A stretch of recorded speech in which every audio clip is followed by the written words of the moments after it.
ଆସନ୍ତୁ ଦେଖିବା ସୂରିଆ ବାବୁ କ'ଣ କରୁଛନ୍ତି।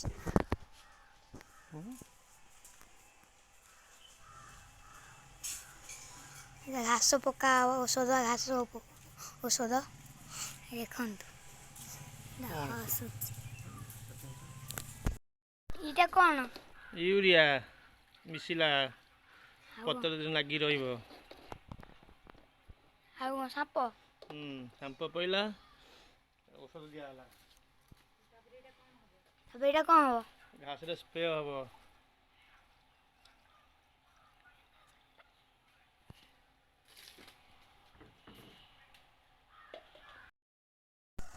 ଚାଲନ୍ତୁ ଦେଖିବା ସୁର ବାବୁ କେମିତି ଘାସ ଔଷଧ ପକାଉଛନ୍ତି। ହଁ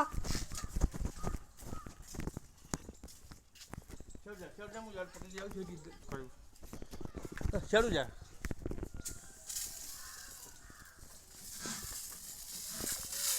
ଦେଖନ୍ତୁ କେମିତି ଘାସରେ ପଡ଼ୁଛି ଔଷଧ ପଡ଼ୁଛି। ଏ କାହିଁ ପକା ହେଉଛି?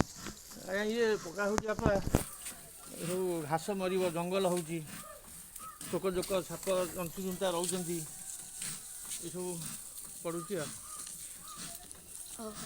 କେତେ ଦିନ ପରେ କହୁନ? କେତେ ଦିନ ପରେ ଘାସଟା ମରିବ? ଘାସ 4-5 ଦିନ ପରେ ମରିଯିବ ଆଉ। ଆଉ ଆ ଦେହରେ କ'ଣ ପଡ଼ିଛି? ଆ ଦେହରେ ପଡ଼ିଛି ସାମ୍ପୋ ଆଉ ୟୁରିଆ ମିଶିଛି ଆଉ। ଆପଣ ଦେଖିବେ କି ୟୁରିଆ ଆଉ ସାମ୍ପୋ ମିଶିକିନା ସ୍ପ୍ରେ ହେଉଛି।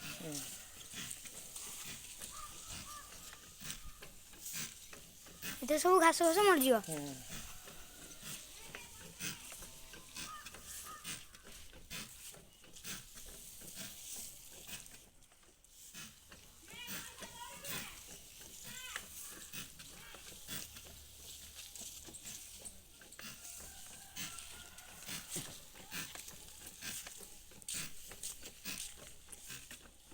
ଏଇଟା ପକେଇଲେ କେମିତି ମରିବ ଘାସ? ଏଇଟା ପକେଇଲେ କେମିତି ମରିବ ଘାସ? ଖରା ପଇଲେ 2 ଘଣ୍ଟା ରହିଲେ ମଲା ଆଉ। ଆଉ ବର୍ଷା ହେଲେ? ବର୍ଷା ହେଲେ ଧୋଇଯିବ, ମରିବନି। ଓହୋ।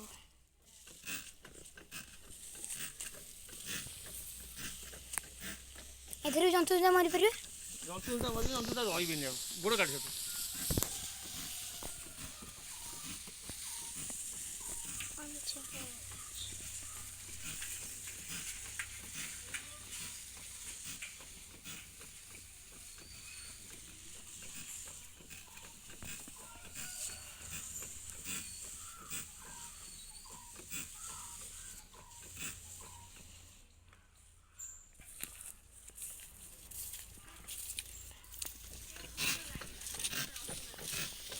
ଆପଣ ଏଠି ଜଙ୍ଗଲ କେମିତି ହେଇଛି?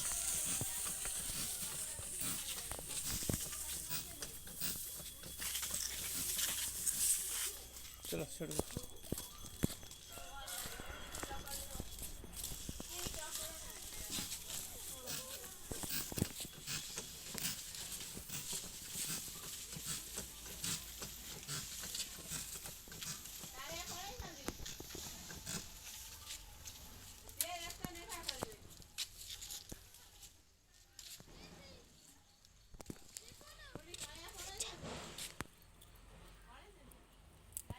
ଆପଣ ଦେଖିଥିବେ କି କ'ଣ ଜଙ୍କ୍ ଫଙ୍କ୍ ହେଇଗଲା ବୋଧେ ଲାଗିଯାଇଛି।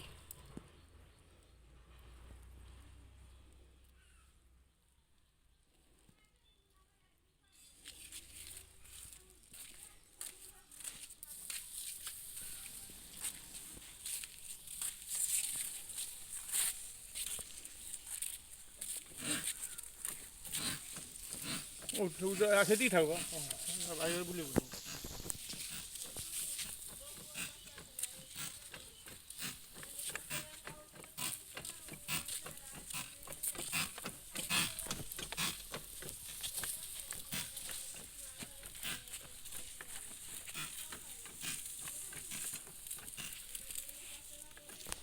ଆପଣ ଦେଖତେ କେମିତି ଜଙ୍ଗଲ କେମିତି ହେଇଛି ଏଠି।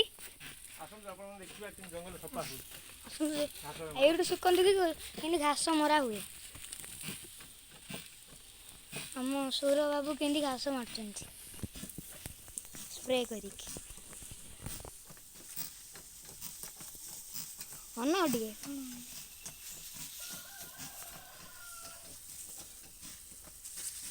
ଏ ଗୋଡ଼ ଫୋଡ଼ରେ ବୋଲି କିଛି ନାହିଁ ତ?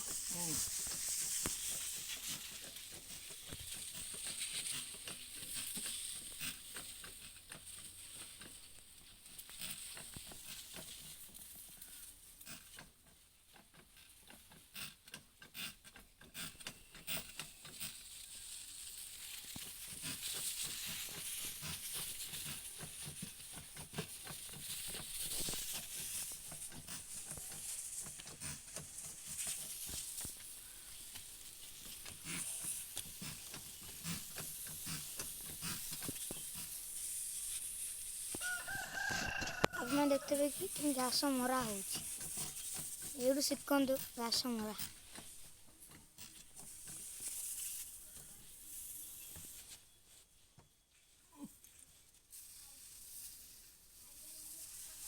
ୟୁରିନ୍ ଆଉ ସାମ୍ପରେ ମିଶାଇ ଘାସ ମରା ହେଉଛି।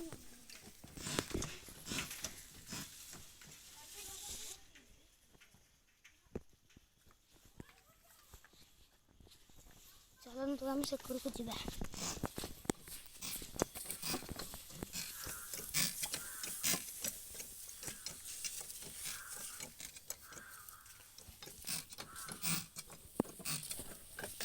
ବହୁତ ବ୍ଲିଚିଂ ପଡ଼ୁଛି ଆମର। ବର୍ଷା ଦିନ ସାପ ଜନ୍ତୁ ଜନ୍ତା ସବୁ ବୁଲୁଛନ୍ତି, ସେଥିପାଇଁ ବ୍ଲିଚିଂ ପଡ଼ୁଛି। ଆପଣମାନେ ଦେଖିଥିବେ କି କେତେ ବଣ ଦେଖନ୍ତି।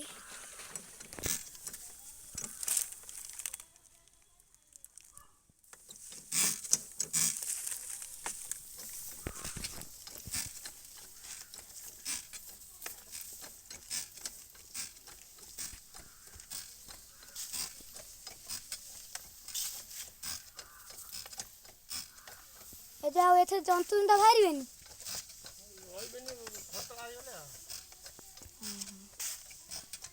ଆପଣ ଦେଖିବେ ଗୋଟେ ଜନ୍ତୁ ଜନ୍ତା ସବୁ ବୁଲୁଛନ୍ତି।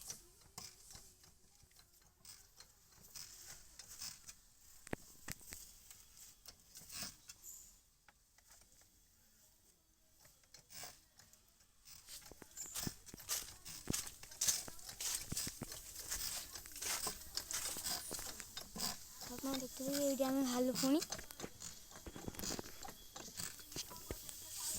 ଦେଖନ୍ତୁ କେମିତି ପଡ଼ୁଛି।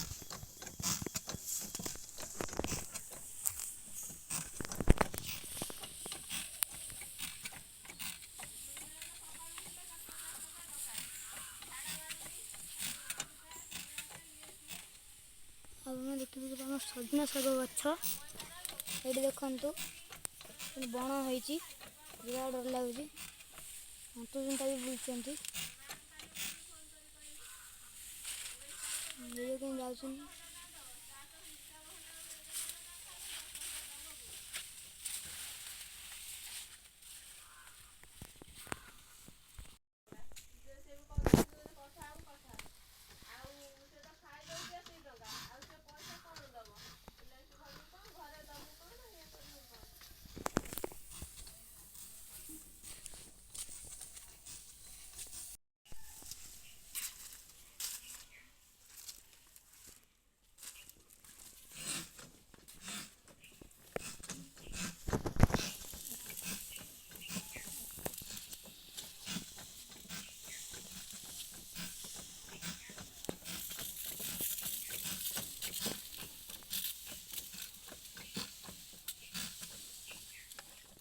ଦେଖନ୍ତୁ କି କେମିତି ଏସବୁ ହେଇଛି ଜଙ୍ଗଲ ଭଳିଆ। ସେଇଥିପାଇଁ ଘାସ ସବୁ ପକା ହେଉଛି।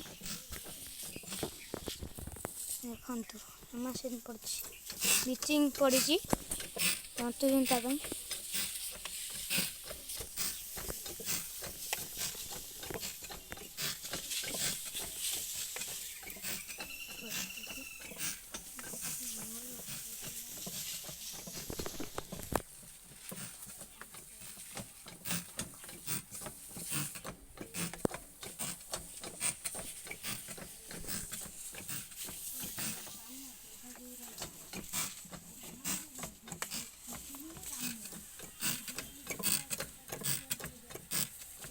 ପକା ହେଉଛି।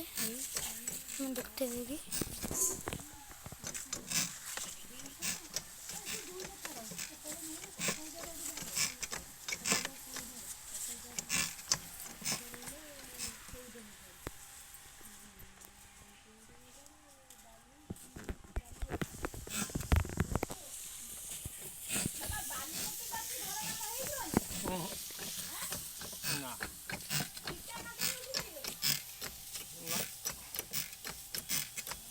ଚଲେଇ ହେବନି ବୋଧେ।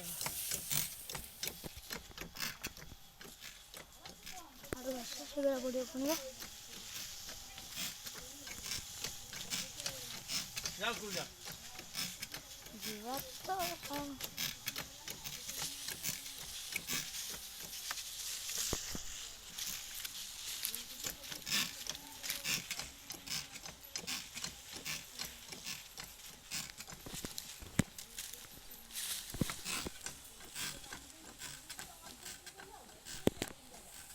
ନଅଟା ତ 52 ହେଉଛି 9ଟା 52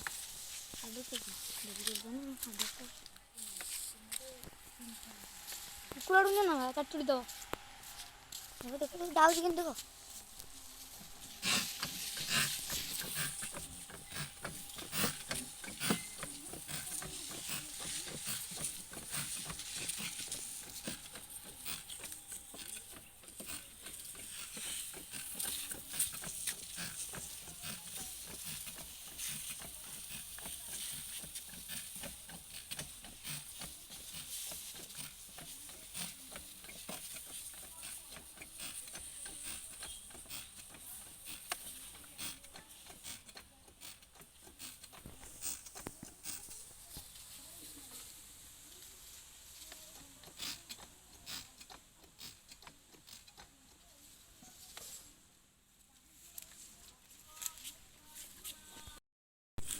ଆପଣମାନେ ଦେଖୁଥିବେ ଏଇଟା ଆମର ବାରି ଦେଖନ୍ତୁ କେମିତି ପଡ଼ିଛି ଜଙ୍ଗଲ ଭଳିଆ ହେଇଛି ଦେଖନ୍ତୁ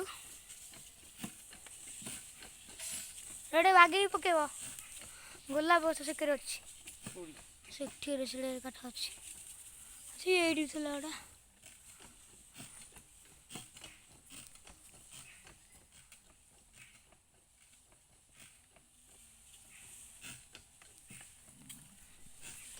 ଦେଖନ୍ତୁ କେମିତି ଘାସ ଫାସ ହେଇଛି ଏସବୁ ପକା ହେଉଛି ସଫା ହେବା ପାଇଁ ସବୁ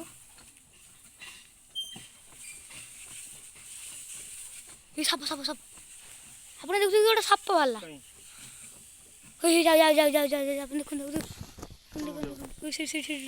ସେଇ ପକେଇଲେନି ସିଆଡ଼କୁ ଗଲା ଆପଣ ଦେଖୁଥିବେ ଗୋଟେ ବଡ଼ ସାପ ବାହାରିଛି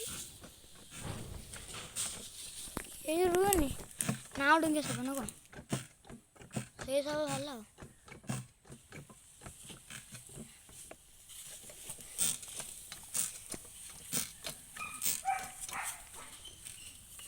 ଦେଖନ୍ତୁ କେମିତି ପଡ଼ୁଛି ମନ୍ଦିର ସେଟା ପକାନ କଡ଼ ବୁଡ଼ିଛି ଆଉ ଏ ପକାଇ ଦେଉଛି ସବୁ ଆପଣ ଦେଖତେ ପାচ্ছি କି ଜଙ୍ଗଲ ଏবার ସାପ ଫାପ ବାହାରୁଛନ୍ତି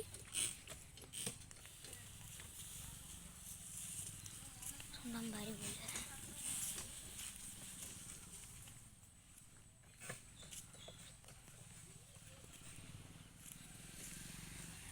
ଜଙ୍ଗଲ ଭଳିଆ ହେଇଯାଇଛି ଏସବୁ ବର୍ଷା ହେବାରୁ ଏମିତି ହେଇଛି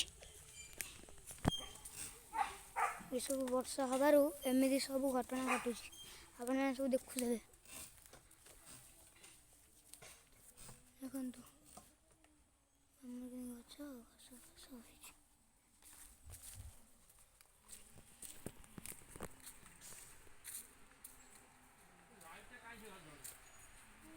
ଆମର ସବୁ ଗେଲା ଛୁଆ ଆମର ଗୁଡୁ ଆଉ ସେରି ଆଉ ଆମର ଜିମି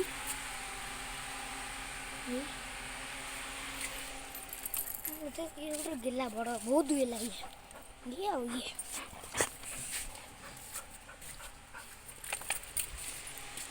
ଆମର ଜିମି ଦେଖନ୍ତୁ କେମିତି କହୁଛନ୍ତି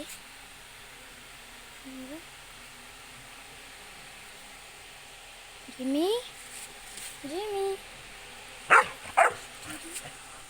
ଇଏ କହୁଛି ଆକୁ ଗେଲା କଲା ଇଏ କହୁଛି ମୁଁ ଗେଲା ହେବି ଦେଖନ୍ତୁ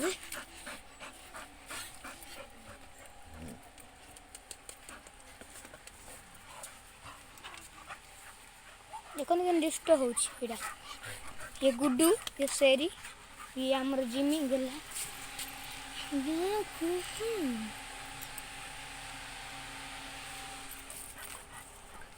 ये होची आमा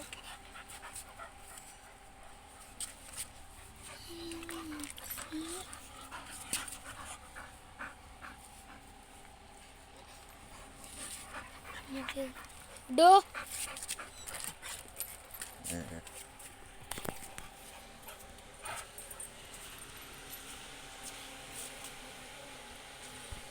ଆପଣମାନେ ଦେଖୁଛନ୍ତି କି ସୁରବାବୁ ଘାସ ଔଷଧ ପକେଇଥିବାରୁ କେମିତି ସବୁ ଘାସ ମରିଛି। ଆଉ ଆପଣମାନେ ବି ଥରେ ଚେଷ୍ଟା କରି ଦେଖନ୍ତୁ କି ଘାସ ମରିଲେ ସାପ ଜନ୍ତୁଜୁନ୍ତା କିଛି ବୁଲିବେ ନାହିଁ। ଆପଣମାନେ ଥରେ ଚେଷ୍ଟା କରି ଦେଖନ୍ତୁ। ଆପଣମାନଙ୍କୁ ମୋ ଭିଡ଼ିଓ ଯଦି ଭଲ ଲାଗିଥିବ କମେଣ୍ଟରେ ଜଣେଇବେ, ଆଉ ଲାଇକ୍ କରିବେ, ସେୟାର କରିବେ, ସବସ୍କ୍ରାଇବର୍ କରିବାକୁ ଜମାରୁ ବି ଭୁଲିବେନି।